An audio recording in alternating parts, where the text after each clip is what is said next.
ध्यान।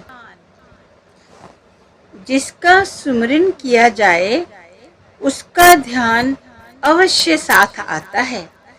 हम एक को दूसरे से अलग नहीं कर सकते। हम ध्यान के बिना रह नहीं सकते। जब भी हम आंखें बंद करके बैठते हैं तो बाल बच्चों के, घर बार के, कारोबार के, नगरों, देशों, समुद्रों आदि संसारिक पदार्थों के दृश्य हमारे सम्मुख आने लग जाते हैं। या तो हम उनका सुमिरन करते रहते हैं या उनका ध्यान। सुमिरन और ध्यान दोनों ही के द्वारा संसार हमारे अंदर बसता रहता है।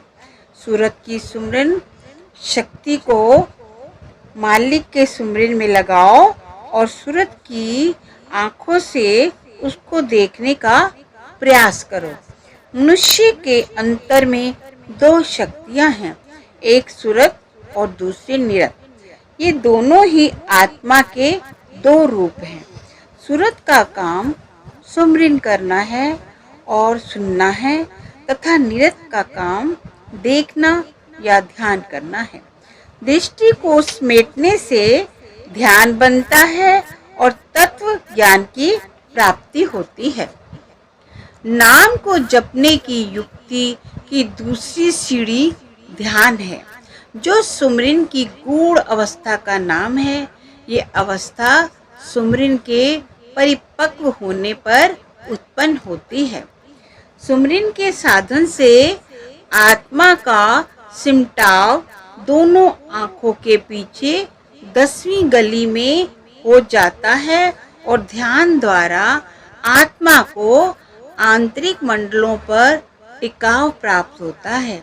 ध्यान शक्ति को आत्मिक मंडलों में स्थिर करने से अनेक सूक्ष्म देश नजर आने लग जाते हैं।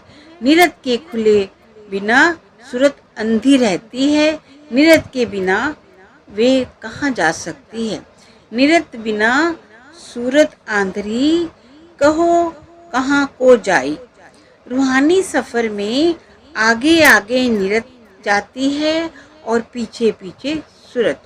निरत रूपी सखी को अगुआ बनाकर मनुष्य की सूरत शब्द में समा जाती है।